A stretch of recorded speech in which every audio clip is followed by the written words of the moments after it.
Over the past few years, every time I go on YouTube or Instagram, social or any other social media, I keep seeing this narrative that says, "Oh, black women are desirable."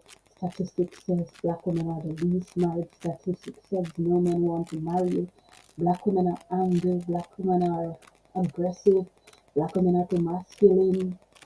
Modern women, all they think about is money. All of that, right? They say that on one hand, and on the other hand, whenever someone that isn't black decides to marry someone that is black, like a black woman, I'll talk about the black woman, just the black woman marrying a non-black man for this video. I won't necessarily speak on the black men marrying non-black women. But anyway, like I was saying, so every time a black woman gets involved with a non-black man, say a white man, it's more white men. So say they get involved with a white man. The same people who go on the internet every single day and say, "Oh, black women aren't desirable, no one wants to marry them." They are now changing the narrative to these women are just bed wenches. These women are simping for Brad and Chad. It's never enough. Like nothing is ever okay. If they decide, some of them, I won't lie, a lot of black women are single mothers, right?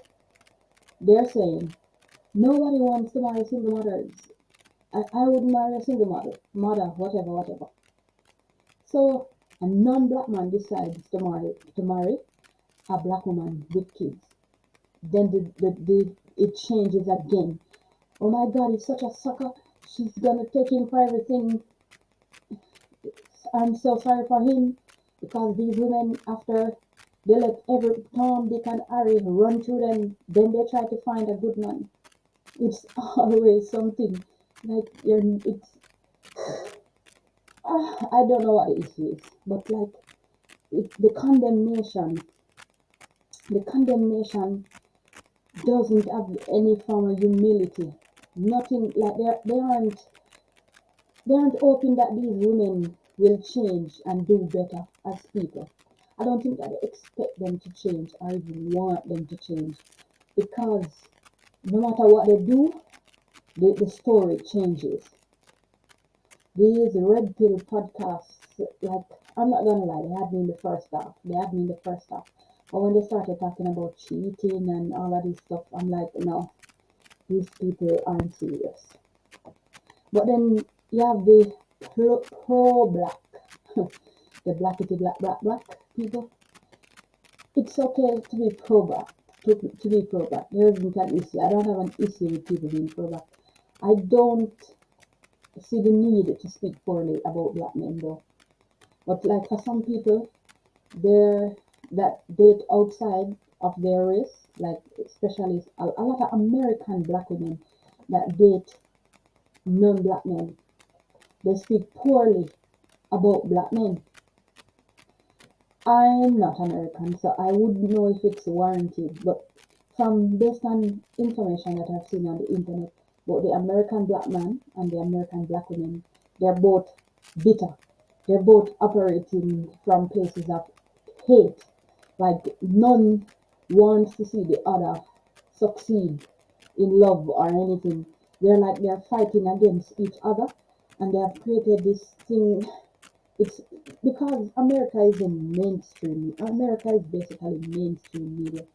Everybody, even countries all over the globe, have access to American media. Even countries where the black men and the black women were living peacefully in harmony. They, through programming and these stuff and the constant repetition of these narratives, even women in countries that black men did nothing to them are starting to have issues with black men, and vice versa. So it's like sometimes I wonder if other cultures are suffering because of the American culture. Like we feel effects of their choices.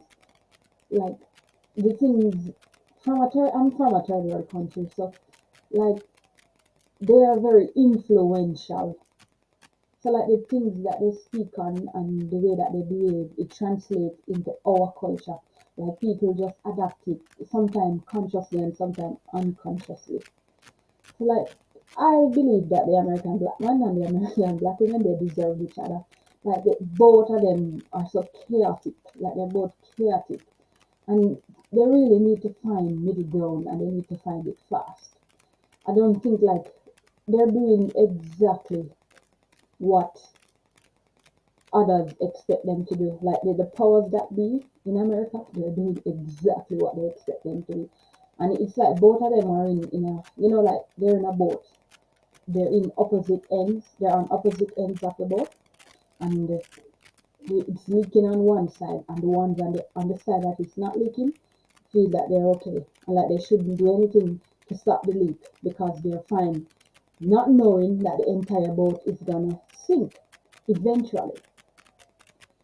It can Sometimes I get annoyed when people, like non-black people, bring situations to me that I don't align with, like I don't identify with.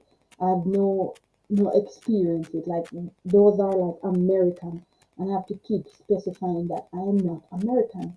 So like I'm living in Japan, right? And some persons will ask me some question based on what they see in mainstream media.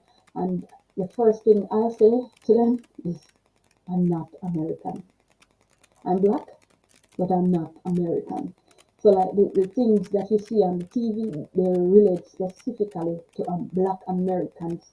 Most times they aren't our issues. Like we have different issues to face. Like different things affect us. So like it's not like I'm trying to say that we're different and we're not from the same ethnicity in a sense, like we're all a bit of Africa and a bit of Europe. We are all mixed. So we can identify with them based on skin color. But like cultural wise, not a lot of non-Americans share the same culture and operate the same way.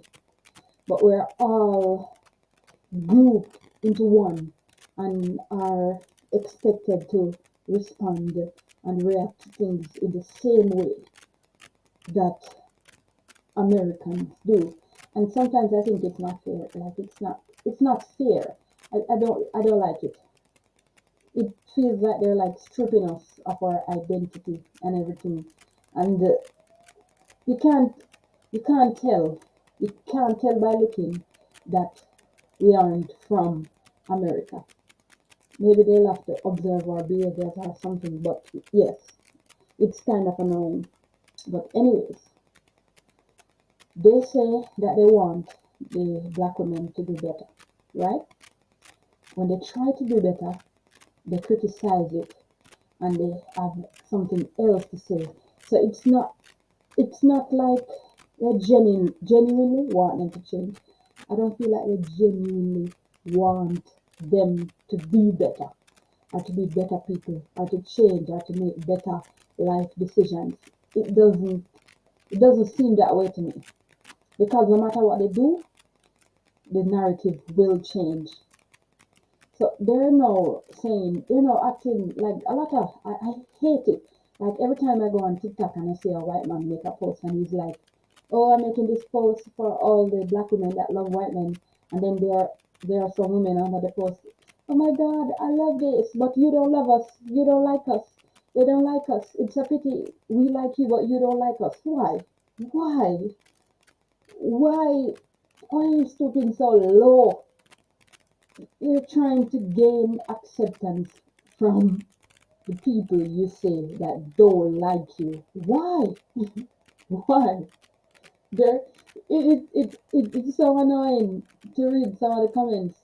They're like, oh my God, I date you. You're welcome to the cookout, but you guys don't like us. You don't like us.